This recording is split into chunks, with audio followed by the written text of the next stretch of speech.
On the next episode of Sips, Suds, and Smokes, it's going to be talking about vermouth.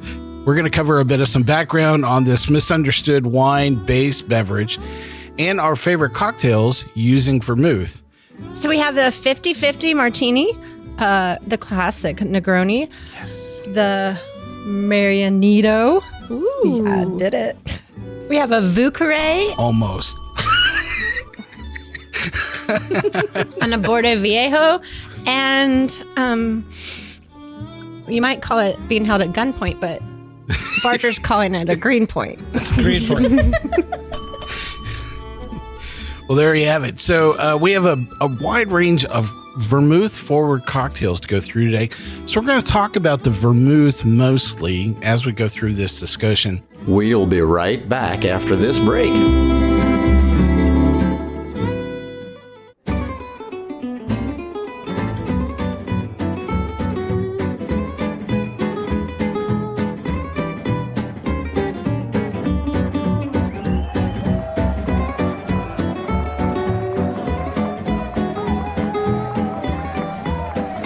Brought to you almost live from the Dude in the Basement Studios. Why? Because that's where the good stuff is. It's Sips, Suds, and Smokes with your smoking host, the good old boys.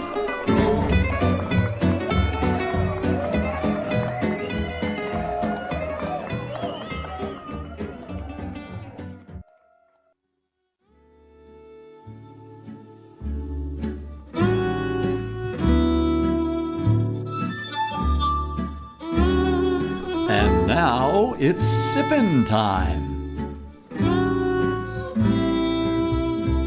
Hey, welcome to this Sips episode where everything good in life is worth discussing. We're usually the best thing on at 2 a.m., and we thank you for choosing us instead of whatever BBC program is probably on discussing the shortage of breeding, chamois. the shortage of Baby chamois. formula. Yeah, that's true. Supply Yes. chain woes with the chamois No. supply. Wait, I have the perfect show. It's called The Thought Show on the BBC, covering riveting stories of man-spreading in Russia. Yes, this is a real program. So go ahead. There's an Instagram for man spreading in New Type York. that into your favorite search engine. It comes on before and I after will Doctor Who. even include the link to the BBC program. All I have to say is, dude, you are bored on the subway. That's all I have to say. Don't Bust bang the that. queen. Well, I am your host of this particular episode, good old boy Mike. Joining me is good old gal Julieanna. Hey, everyone. She's not used to sitting in her own studio and not being the hostess with the mostest. Boss is gal- taking over. Oh, what? Good old gal Cary, and I'm not taking over. I am. Oh, I had no doubt about that. Hi. Good old boy Barger is joining us. What's up, everybody? Yes, he's the slow one, and it's going to. I rode the short bus in this morning. It's fine. That's the way it goes sometimes, Barker. And good old boy Drew is joining us. Hi, everybody. How about that? So our sip segments are about wine, distilled spirits, tea, and coffee. I can't even read my own copy. Dry vermouth scotch in the tongue. Here's what we're going to discuss in this segment, other than Barger being slow. It's going to be talking about vermouth. How about that? We need just like a little bit of Italian song, through this. We're going to cover a bit of some background on this misunderstood wine-based beverage and our favorite cocktails using vermouth. And Carrie Ann's going to tell us what cocktails we're going to go through. So today we're going to discuss cocktails we've all made for each other. In case you hadn't guessed, we've been drinking. Shocker. So we have the 50-50 martini, the classic Negroni. Yes. The Marianito. Ooh. Yeah, did it. We have a Vieux Almost. and a Borde Viejo. And you might call it being held at gunpoint, but Barger's calling it a green point. Green point. Well, there you have it. So we have a wide range of vermouth forward cocktails to go through today. So we're going to talk about the vermouth mostly as we go through this discussion. Now, a lot of you have probably made a wide range of cocktails with vermouth. We've gone after a combination of some things that are very popular and some things that maybe you have not made those particular choices, to do with vermouth. We're actually going to talk a little bit more intensive about the vermouth that we've selected for these particular cocktails as we go along. Now, Drew gets the honor of going over our sips ratings for today because I asked who had the base fake Italian accent at the Who could at use the their words table. right? And he said, I have at the table for you, Mr. Drew. Will you please read the sips ratings for us? Hey, forget about it. So today, you wise guys, quiet over there. He's gone Godfather on us. Sips rating number 1. You give me a glass of water to wash out of my mouth. Go Vito. Number 2. That's a number 2. Hey, nice, but what do you have? What else do you have?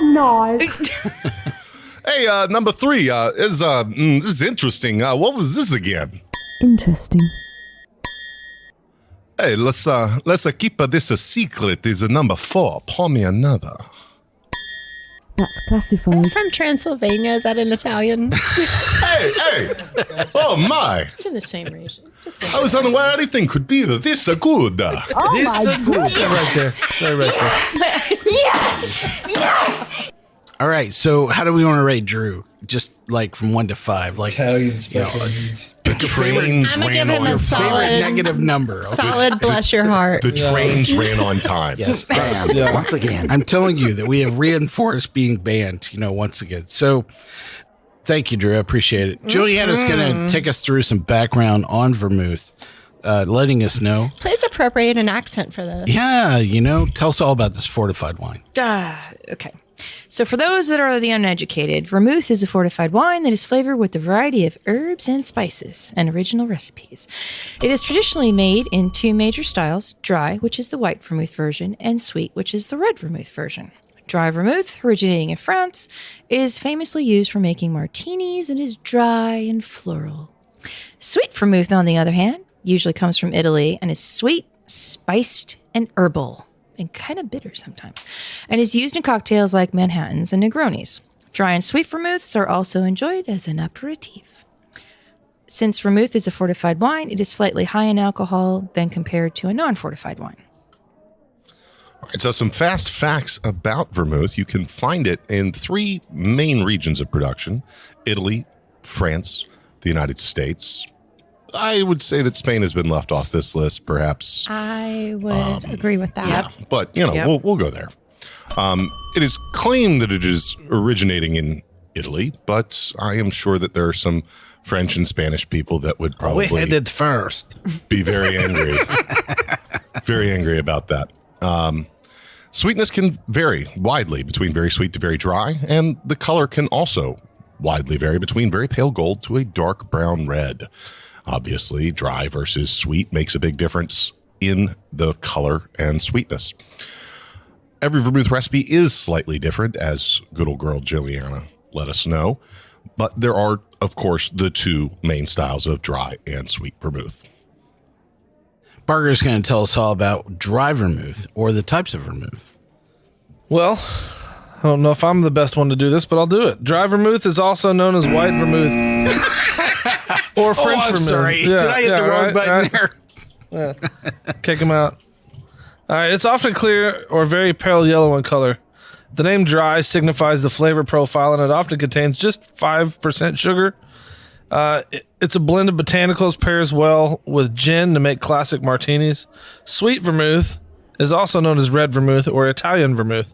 Thanks to its color and origin, it is significantly sweeter profile than dry vermouth, and it can include up to 15% sugar. That's what makes it sweet. So it's not intense as sweet liqueurs or amaretto. Sweet vermouth can also have notable vanilla aroma mixed with notes of spices and herbs, Spicy. making it a perfect pair with dark spirits like whiskey or brandy. Although it's more common to see red sweet vermouth, a white version labeled as Bianco or Blanc, as it's also produced. So the taste and flavor profiles of vermouth can vary widely depending on the style and the maker. Dry vermouths are light-bodied and low in tannin and can have floral, herbal, and fruity nose and flavor profile with a bracingly dry finish. Bracingly. Brace yourselves. Sweet vermouths are often medium-bodied with some tannins and tend to exhibit dark fruit, spice, vanilla, caramel, cocoa, and herbs. I think that is in every single cocktail we have in front of us tonight for sure. Almost everyone, right? Almost. Some of us were outside the box. There was a box. Yeah, Because correct. of I sat on it. flavors I and love boxes. sweetness of boxes can range so widely. It's best to taste a number of quality vermouths to find your favorite. I thought this was a family show. So Tell we us have more about boxes. grapes and the wine region derived from the ancient Rome and the recipe. Make it stop. Antonio Benvenuto Capano of Turin. That's why it's called Campari. So, Italia made the first sweet vermouth in 1786. That's why you were fighting the English at about this time. And the way he's reading this. So dry vermouth come from along in the 1813 was created by a Joseph Nolli of France. We need both a of these- button. We need the button. We need the button. That's the one. Thank you. Yes, right. I know And once I again, can hit this. You know. I'm not the only one that's a Transylvanian Both of these Italian. names can still be found. Two among the most popular blends of vermouth produced hold today. Vermouth was originally with a mid-kick tongue and intoxicating qualities quickly lifted off in the favorite aperitif. Oh my. So, Now you're an Italian grandmother. yes. I was thinking more Shaw. like Hungarian, Yeah. So, babushka. vermouth is made There we using go. a wide variety of grapes from a long list of wine regions. So, with a range of growing conditions and harvests, wine is turned into vermouth by aromatizing wine with botanicals, then fortifying it with a small amount of distilled spirit, like brandy. Unlike the way that Barger produces Greenpoint, which would obliterate everything within a 500-yard I radius. told you I came to party. Yes. So the wines are usually aged and comprise at least 75% of the mix, making vermouth a closely guarded process. There are many producers, and each uses its own recipe of herbs and botanicals using chamomile, coriander, grenadine, juniper, saffron, sage, and warm. Did he just say grenadine? He did. I'm not sure what that That's is. very close to the. Gentian. I'm sorry. We're I said it gonna. wrong. It's on the bottom of the fruit. And wormwood. Some vermouth is finished by aging it for a few weeks or Next months. to the I box. think that we're probably aged a little too much. Right tonight. next to the box. Barger's going to tell us about Food pairings. Let's do this. Dry and sweet vermouths are both excellent aperitifs. Serve with a small tapa-style bites of salty ham, fragrant shrimp, or fried anchovies. Ugh, not for me. Dry vermouths are also paired well with funky cheeses. We'll be right back after this break. Hey, welcome back to Sip Suds and Smokes. On today's episode, other than making fun of Barger, we're going to let him tell us all about vermouth food pairings that he was going through before we hit the break there. Tell us I all want your about salty the food cheese. you love the most with vermouth. Oh, let me tell you, dry vermouths also pair well with funky cheeses, while sweet vermouths complement dry, salty cheeses. Cheeses? Or cheetahs. I can't use my words today. Cheetahs are endangered, aren't they? Pericornio? Is that what that is? All right. Dry vermouth can also be used in place of white wine when cooking. Straight vermouth should be poured in 3-ounce servings, served chilled in a cocktail glass or a tumbler over a cube of ice. A twist of lemon or orange helps bring out the flavor in vermouths, which I agree. I like how Barger's, raised the bar on people that have a 5th grade education. So That's right. Carrie Ann's going to tell us about some pretty common cocktails, and some of which are in our lineup today. Yeah. So vermouth is best known as a ingredient or an additive in a bunch of cocktails. Like unleaded. love vermouth on its own. And if you can't drink it by itself, it shouldn't go in your cocktail. There you go. So martinis have a bit of dry vermouth and gin or vodka, or gin and vodka at the same time. Cowabunga. We can do it. Proportions can be adjusted based on the drinker's taste, as we'll discover shortly. Dry martinis are made with less vermouth. Bone dry typically means not really. You can have a whisper of vermouth, which would be just a little spray across the top. Manhattans are made with sweet vermouth, gives the cocktail its signature blend of flavors. And my favorite Negroni is a bitter and lightly sweet cocktail that is equal parts of gin, Campari, and sweet vermouth.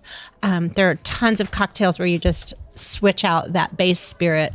So a Boulevardier replaces the gin with whiskey, and you can use just about any base spirit in that combination. And it's going to be delicious. I love a mezcal, Negroni style. So Xoriguer is a New Orleans version of a Manhattan. The whiskey is supplemented with cognac and a little Benedictine. Well, thanks for that's a bit of a background that we have around vermouth. Hopefully you learned just one or two things, along the way about what vermouth is. I think probably the most surprising thing is that you cannot describe vermouth as being one flavor profile other than sweet or dry. The products that we've used in these cocktails are very good representation of just how broad, that can be for sure. So I see a lot of ads. Gin, which is why it pairs so beautifully with gin. Yeah. They're all over the place. You guys can throw that Campari in the trash, though. As far as I'm concerned. Let's see. Banned once again. We might throw you in the trash first. I like it with the fresh fruit shells. It's the Can't only win them way all, to do guys. it. I'm just saying. Yeah. So we're going to start off with Cary Ann's going to lead us off with the 50-50 cocktail. She's going to tell us a little bit about the background of the products that she chose, especially the vermouth. And we're going to talk a little bit about the cocktail, kind of rate it up as well for you guys as well. Take it away, Cary Ann. Okay. So I chose 2 Spanish ingredients today. A 50-50 cocktail, unsurprisingly, like its name, is just 50% vermouth and 50% of gin. Shaking the hell out of and getting some nice dilution in it. So the 50-50 cocktail for me, I love to keep in the freezer by the quart. And so my very dear friend Benjamin taught me how to pre-dilute and do this so that there's always a quart of martinis in the freezer. Dangerous situation. Nice. However, if you're just making it at home, it's really quite easy. I loved her already, but there is a whole new level of love, that's come around, for this. It's like, wow. The shaking's half the fun. A 50-50 martini was like low alcohol because it was less gin. So if you're making a 10-ounce martini, it's only 5 ounces of gin instead of, 9.5. This is my reasoning.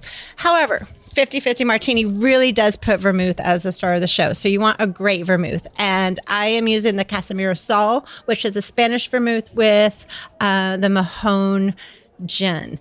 And so these are both Spanish products. They work great together. There are several others that I really love, combinations. The Freeland Navy Strength Gin, which I didn't feel like sharing with these retards tonight. Hey. I would have shared it with you. That's our word. I would have shared it with you. You can't use that. I think it goes great, which is like the most classic Dolan dry vermouth. And then I really love the gray whale with the lo-fi vermouth. So there's all kinds of combinations depending on the gin and the vermouth you're using. You can come up with some really different flavors. And I'm just a big fan of this as a super refreshing summer drink that you can drink all year round. Make a bathtub full of it. I think that is a great way of describing it. In fact, the tasting notes that I put around this was the very first words I wrote were super clean. It's just very emblematic of something that you can just spell it. It really can work well to just completely, clean out your palate. And I just, the only thing that I was disappointed in was just I didn't have a second one. That You was want the mine? only thing around. You're welcome. I was just Yeah, so I mean, with these, I always choose a lemon twist, so it has a little bit of that oil to sit on top. But it has to be like super frozen if you're making it one at a time. You want to shake it until your arm just can't shake anymore, and then shake it some more. I think that it would be good colder. I agree with that. Yeah. I put it. It was good, but it was too dry for me. I'm not, as we all know, I'm not a vermouther. Does that mean extra vermouth vermouther. or less or more? more. So, but I think colder it would have been awesome. I don't think that even with some ice in it, it would have mellowed out that dryness of the vermouth. Yeah, if you're making or ordering this cocktail, it should have that like layer of shaved Ice shards. ice right on Yeah. top of it. It should be. Outside of that That shaker cuts tin should through be the frosty. dry vermouth. You should for be me. seeing the ice frozen on the outside of the shaker. You know when you're. You should not be able to feel your hand when you're done. I agree. Yeah, I that's agree. that's a very good trick. Around this, the choice of fruit was lemons, and more lemons. Yeah. And I love that. Yeah. It really complemented the gin extraordinarily well. Yeah, I It was a agree good- 100%. The gin was great. Because this is a grape-based gin as well as the vermouth. I think this is just a great pairing. I love these two things together. Juliana, what'd you think? I absolutely loved it. It had this like little creaminess at the end, which I was intrigued about. Yeah, I wasn't That was expecting. my personal love. Gotcha.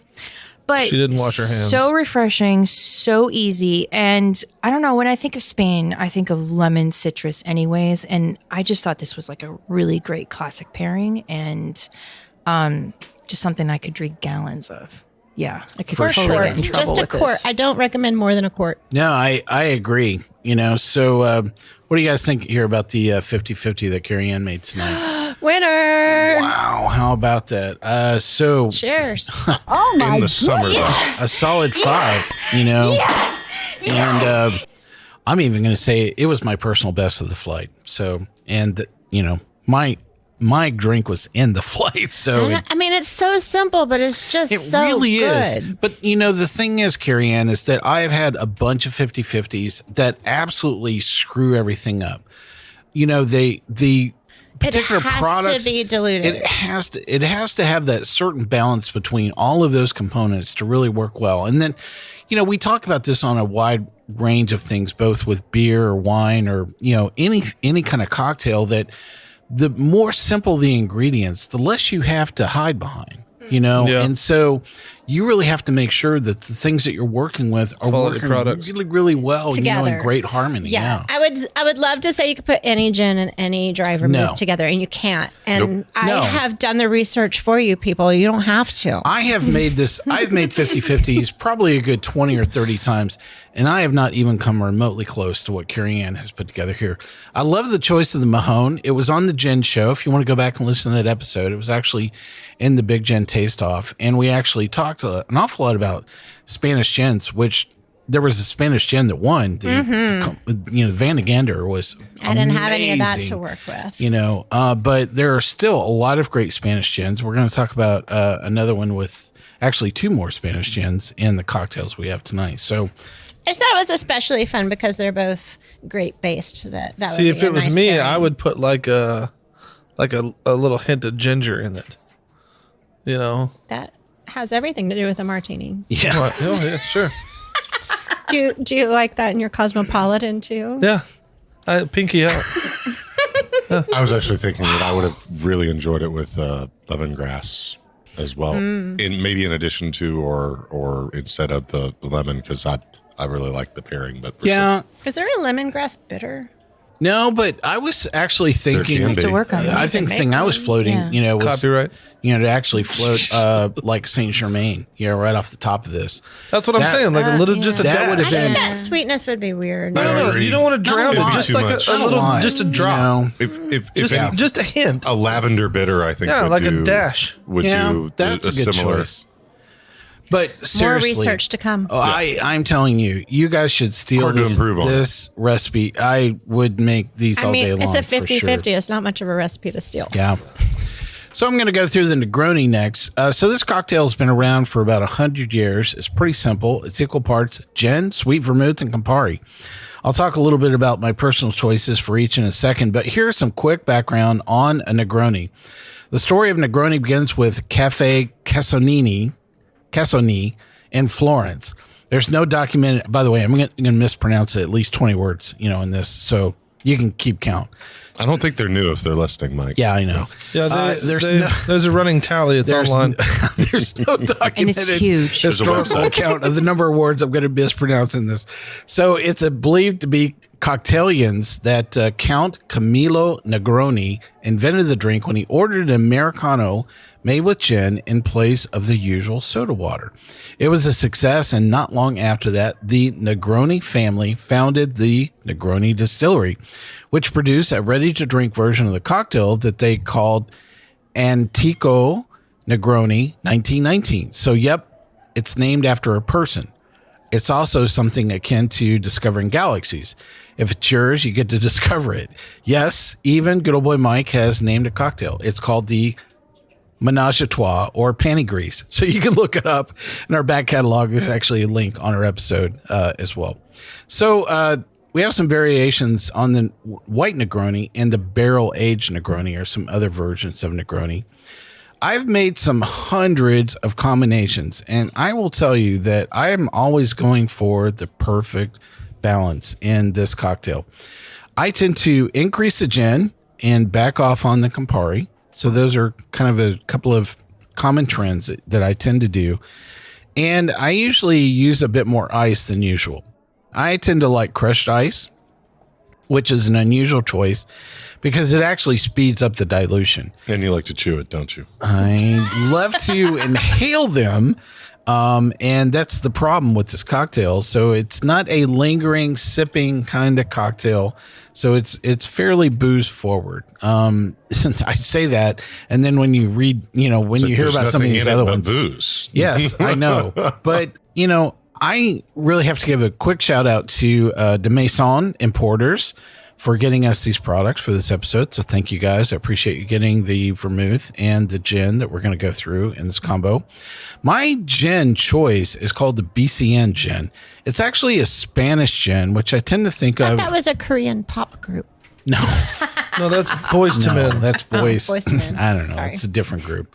I tend to think of Spanish gins as actually being a bit citrus forward. You think that's true, Drew? I would say that anything from the Mediterranean coast of Spain is going to have citrus elements.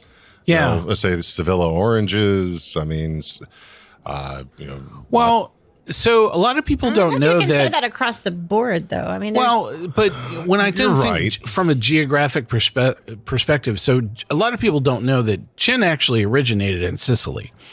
And, so it's at the end of the boot, and you have, you have a lot of, it tends to be, like very, Michigan very coming citrus down. forward. Yeah. So hot volcanic soils. Like there's Yeah, not a ton so of stuff that grows there. Malfi is one of the, kind of the diehard standards, from that region that you can get in a lot of places. But there are other Spanish-based gins that are just kind of right there, next to, the end of the boot in Italy that tend to have some very similar profile because it's the variety of lemons, that they tend to, and the fruit that they have in the area. we got as well. the Maya lemons. Yes, that would be the Meyer lemons. That's correct. You know what they say? When life gives you lemons, you make gin. Yep. So what do you do with the it's cardamom? Yeah. It's imported. here's a bit of background on BCN. It's a passion of the design for the Barcelona resident and a master of spirits, Stefan Lisman, who learned the art of distillation in his native Belgium. So they took a brewer and they stuck him in Spain, and he made great gin. Sure. Stefan has surrounded himself with an incredibly lively and talented community of contributors to the project in both Perat and Barcelona. Among them are Norel Robertson, Master of Wine, and Philippe Girot, Master Distiller. I'm sorry if I Sounds mispronounced. Dutch. I'm sorry if I mispronounced that. Both of whom had the highest standards for selecting materials and distillation. Stefan, who runs a speakeasy in Barcelona called in the Pub Sec Nubberhead. Let's go. Neighborhood. I'm there. Neighborhood, which serves an artistic cup. That's really what they describe it in. You had me at Book of Flight. I like it. Bringing his community of artists, musicians, and wine lovers together. There are a lot of little Okay. speakeasies all over Barcelona. Yeah, so, sure. Yeah, it's kind of cool. We're there. Let's trip. Let's go. Sip, suds, and smoke So trip right my now. vermouth. You really were just wandering into people's living rooms, weren't you? So I've talked about the gin a lot. I really want to talk about the vermouth, which is, and I'm sorry if I'm I feel like that's mispronouncing why his we're last here. name, which is Fred Herbet, 25. So Frederico Fred Cremoso is a remarkable young producer of vermouth, bitter, amaro, and gin. Fernet in the town of Polchinigol and in the area called Friuli. So I wrote that out phonetically and I still screwed it up. But anyway, I wasn't Babel, going to if you comment want on to it. give us some free subscriptions, we'll take them. I've read it 10 times. I've had enough to drink. Is that where they make It happens, Frito-Lays? You know, you could call him an herbalist. He devises recipes for his products with a combination of botanicals, some foraged wild nearby, some grown by him, some brought in from other areas, and then he creates elixirs from these botanicals using various methods of extraction. There are 25 different botanicals in this vermouth, as prescribed by an old Italian recipe, including 3 different varieties of wormwood, 2 of orange, gentian, thank you, root, and chicona bark and angelica. Wow. More gin at table 5. Easy for you to say. Oh, give me all those things. It's like Amaro. I know. So when I wrote this out, I'm like, I wonder who's going to be swooning when I tell her all about the Fred Herbets. It's going to be Julieanna. She's going to look over me going, I want this guy's personal email. I'm willing to give up my personal relationship, you know, with some of my beer It buddies. tastes like feet. I know she loves feet. I'm telling you. So she's going to be. Did you We just don't say kink feet? shame here, Cary. Just take out there's the no kink restraining shame order now. There's actually another version of this vermouth called 16, but it was the 25 that I actually chose here because I thought it was his first and his best creation. So here is my Negroni recipe really quick. That I'm going to go through after the break, and we're going to sip a bit more around this, and you guys can check out the vermouth. Well, what do you guys think so far of, you know, kind of the vermouth? I know you're passing it around That's there. so delicious. I It know. is, and it's very Amari-ish to me. I know. I was just smelling it and accidentally leaned in to smell the And microphone. we'll be right so back after this break. Just throw that out there. Hey, welcome back to Sip Suds and Smokes. On today's episode, we're going through a set of vermouth cocktails. We've gone through the 50-50 and the Negroni. Almost. I was just going to go through the recipe for the perfect Negroni, at least mine anyway. So I use a Florida navel orange for the peel garnish. So that's one thing you're going to need. You're going to need a rocks glass. You want to fill it with crushed ice. You are going to use the following proportions: 2 ounces of Fred Hermé 25 vermouth, Double it. 2 ounces of BCT gin, and 1 ounce of Campari. So put all those together in that order, give it one gentle stir, and then garnish it with an orange peel that's spritzed and insert it vertically into the glass itself. Stir. So just one quick stir. That's all. Not like stir. It's just one gentle stir. Stir crazy over here. So a couple lessons that I've learned here with this recipe. Yes, the order of the liquids is intentional with heavier products on the bottom. That way you tend to mix them better when you tip the glass back. Also a simple stir. You can enjoy every part better. So when you shake it up or agitate the beverage, it actually becomes lighter on the palate and it's not quite as good. Don't rub the peel on the rim, or the orange peel oils will actually make the beverage even more bitter than it is already. And always make 2 of these at a time because someone will taste yours and then they'll want one of their own. So please steal this recipe. Enjoy it as you would with a good friend or on your own as well. So what'd you guys think of the Negroni? Classic. Solid. Super. reminded me of one of the first times that I had a Negroni because it was a similar temperature outside. Yeah. I middle of liked summer. it a lot better before I had to listen to all of that. What's funny is I steer away I'll from take that. Campari. I always steer away from Campari if I'm out like having drinks with people any drink that's got Campari and I hate the flavor of it. I don't like it. It's just not my jam. Okay, that's fair. Do you not like insects? Come again? Do you not like insects? Oh. It's not what I heard you say. That's not what I heard either. Well, all I'm right. sorry that all the rest of you are. All right, well, it's fine. All right. But this Negroni that you made is pretty tasty. Wow. That's high praise coming from Yeah. Barger. He's not a Campari fan. Yeah. So, yeah, I love that. Well, I love a Negroni, and I think you can take those equal proportions, but depending on what you're putting in it, you've got to know what those strong flavors are and how to balance them out. So I think this is a really nicely balanced Negroni. Absolutely. Yeah, I exactly. definitely. Go ahead. No, go ahead. I was just going to say, I definitely think high quality ingredients really make the difference, as in a Negroni you just pick up at a bar. You know, But not all high quality ingredients are going to be like Make the right Negroni. complimentary. Yeah, Right. No, Got to I mean, really know like where those flavor strengths are coming in and what can complement underneath it. exactly, because on paper, a Negroni looks like just a very easy, simple drink to make. But I know, but the simplest things that look good on paper don't Easy translate. to screw up, too. Exactly. Yeah. So to make a really, really good Negroni, you need to know what melts together and what But doesn't. to be clear, it's hard to make a bad Negroni. But Yes. you can make like an out of this world Negroni. I've had dozens And of I would bad put this one in Negronis. Versus that an category, average. even though it hurts Sure. my feelings. What's to your tell rating Mike here that. for the Negroni? Fine. Wow. Barger's out. I'm going to give it a solid 4. That's So, classified. thank you, everybody. I'm glad you guys enjoyed got more the points Negroni than that I Mike? made. Oh This wait, I would have girl. actually been a 4 because I was reading what my rank was, not my rating. Your microphone My bad. Nice. Sorry, we have a limited amount of time, and we only have 3 more cocktails to go through. Let's go through the Marianito with Julieanna. Yes, please. Okay. So I went Spain because I'm in We're a all Spanish in mood. a Spanish mood right now. Well, it's just a thing to do. So the Marianito is very classic. It's using 2.5 ounces of vermouth. In this case, I used a nice Padron & Co. Rojo Amarco. So for those of you that don't know me, I am a big fan of Amari, like all day long. So this gives me that vibe of Amaro without being quite Amaro.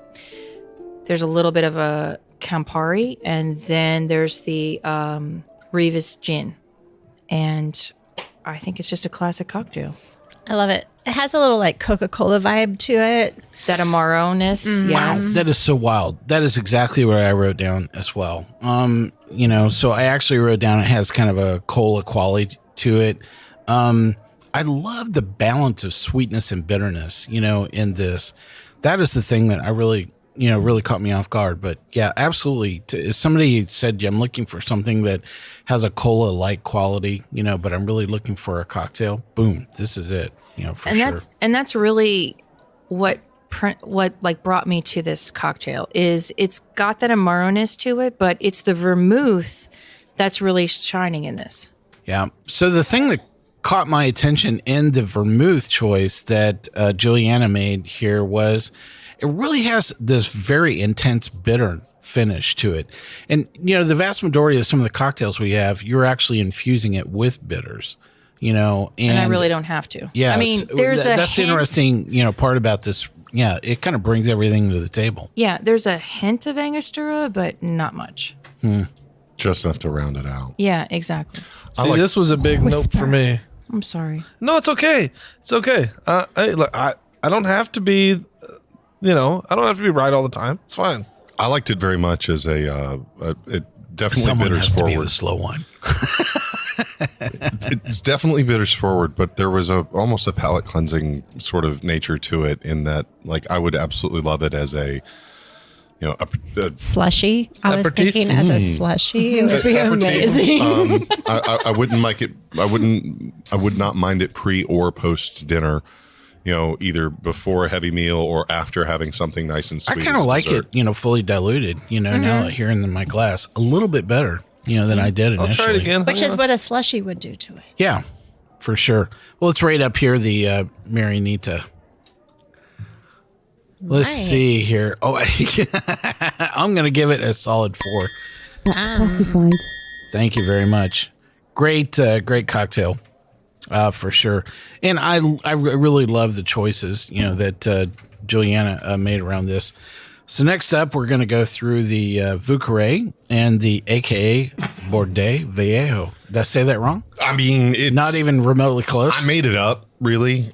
So if you don't know me at all, I was a bartender for a long time. I love classic cocktails. Vieux Carré was one of the first ones I was turned on to when I was trying to get away from old-fashioned Manhattan, what have you.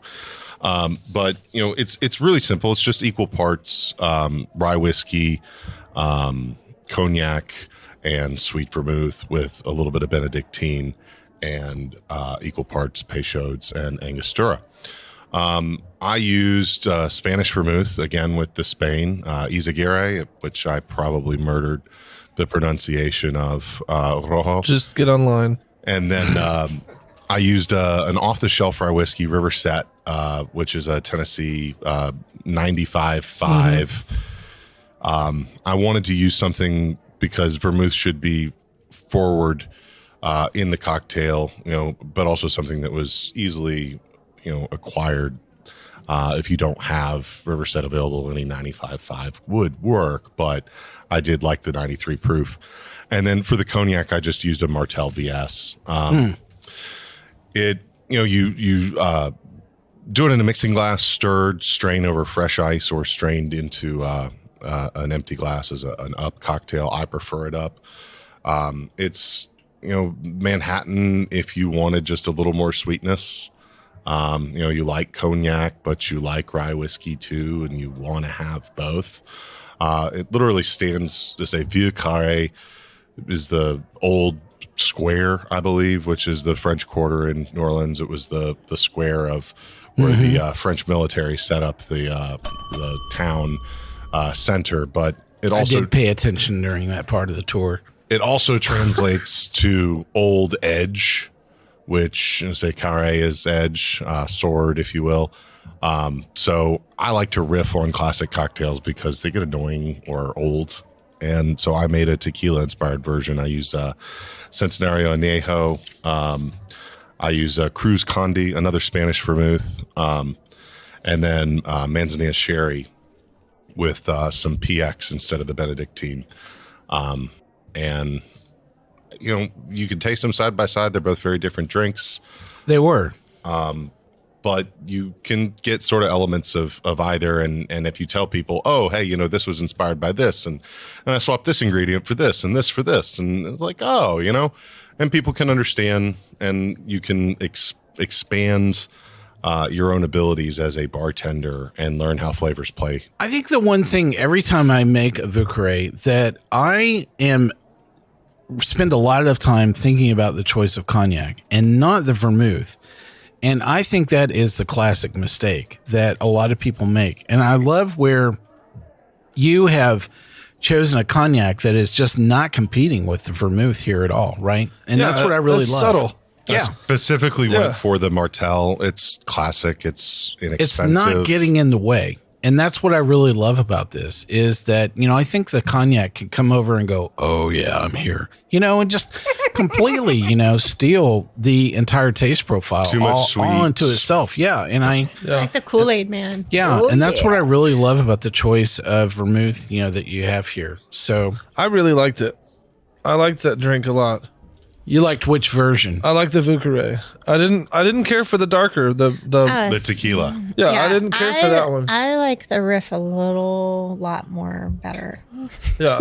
It would be interesting to use some interesting better mezcal tequila. choices. It reminds me around of like a this. sarsaparilla kind of. Really bring a whole lot of earth into this, And I also went with a Centenario Añejo specifically because that tequila is a little less refined, maybe. Pungent. Well, it's not gonna overpower anything else in the drink, and it's not going to be overpowered by cost. I don't know. Or That would be my challenge, to you. Like the vodka So, tequilas. yeah. Julieanna, what do you think about this real quick? I think it's great. Now, granted, I like the bougie version of it a little bit more, but that's that tequila sort of like sting that makes it a little zhuzh. We like it, you know? But I think it's a good classic cocktail. Well, let's rate this up and keep moving along here. So, Wait, which one are we rating? we're going to do his version, which is the tequila Borde version. Viejo. Yeah. So, I'm going to call it a solid 4. All right. Sounds good. That's classified. We have time for one more cocktail. Winning. You are, yes. She's keeping track. Barger, why don't you tell us about the Green Point here, real quick? Well, it's a variation on the Manhattan. It was created in New York by legendary milk and honey bar Michael McElroy in 2006. I'm a fan of him. Named for the Brooklyn Nabe. It keeps the same general template of spirit, vermouth, liqueur, and bitters, but with a couple of changes. It calls for sweet vermouth rather than dry, and a bittersweet cherry flavored Marciano and French aperitif. Amar Pecan are removed in the flavor of the yellow chartreuse. So what products did you pick here for your Green Point? So I've got a Western rye, which is a MGP rye. That is correct, yeah. I've got a chartreuse, the yellow chartreuse. That's the name of the bottler that chose the Yes. MGP rye. Yes. Yeah. It's called Western. It's called Western. It's like in a baseball. But I chose it a little hot, so this one was 120 proof. That is an understatement. Yeah, it's awesome. Agreed. Yeah, and With both of them. it's also got yellow chartreuse, Yeah. and Fan. there's a sweet vermouth. Was it yellow or green? It's yellow. It's yellow. I missed that. Yeah, okay. it's yellow chartreuse. Okay. And I went with a sweet vermouth at Tassali, I think is how you say Don't it. drink the yellow vermouth. No, the Tribune. I went with a Tribune sweet vermouth. And I put a dash of Angostura bitters. And it also called for you know what, I'm gonna back that up. I put a dash of orange bitters in it. And instead of Angostura bitters, because I'm not a huge Angostura bitter fan, I like them in certain applications, but not in this one. Is it the paper? It is the paper. It's just too hard to I knew open. it was the paper. They child-proofed it. I couldn't do it. So the star of this recipe absolutely is the rye. You know, that Absolutely. you would choose in this recipe because this And the is barrel-aged bitters. very booze forward. And I love the vermouth is what I called like a kiss right across the top of the cocktail. That's the way I described it. It's not a full-blown spritz, but it's something that it's there to remind you to say this is not all just straight up rye. Yeah. But it is very boost forward. Wait, is this like the $2.99 vermouth? No. Although That's I am martini and rossi. listen, I am This one's cheap, $4. but this was Right. I think the price point on this was $9.99. Well, and that's part of why I described This it is one of the vermouths you can find in just about everywhere, Right. And Possibly honestly, even if- on an airplane. If yeah. I was going to have to buy one that I could find anywhere, that's in the top 2 that I Yeah. would. So what else Noe did you guys Pratt. think about the Green Point Dolan and cocktail Noe here? Pratt, yeah. I was really happy with how the rye blended, the hot rye. Drew, I would not call it a blend. Definitely, yeah. definitely rye I felt forward. blended after I Yes. added. The Bamboozled again. the bitters are there. I had a hard time tasting the chartreuse just because the rye was so hot, and I love chartreuse.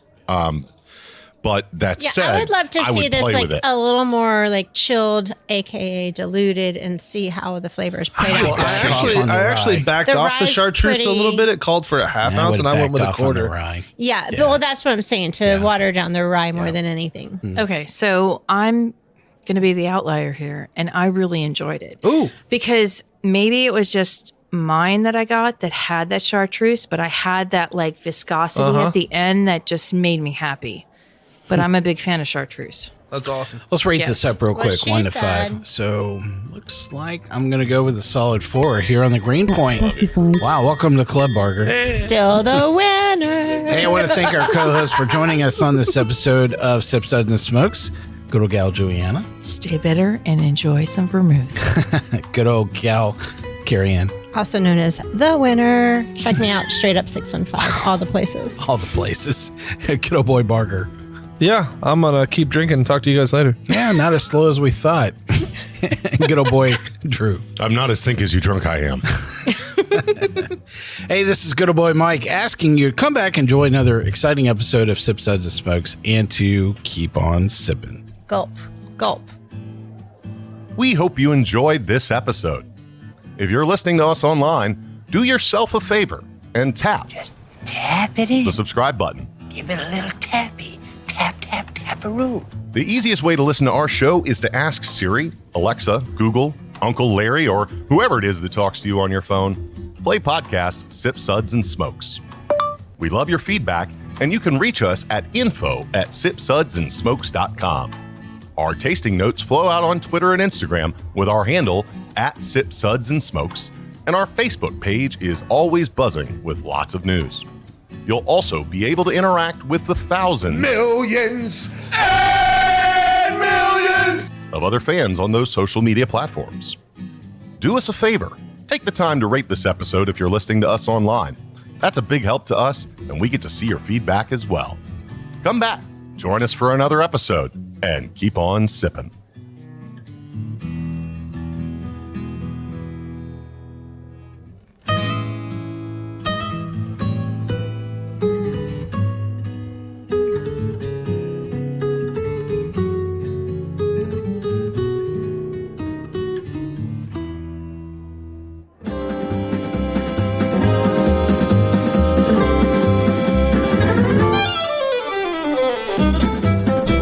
This has been a One Tan Hand production of Sip Suds and Smokes, a program devoted to the appreciation of some of the finer slices of life. From the Dude in the Basement Studios, your hosts, the good old boys, will see you all next time.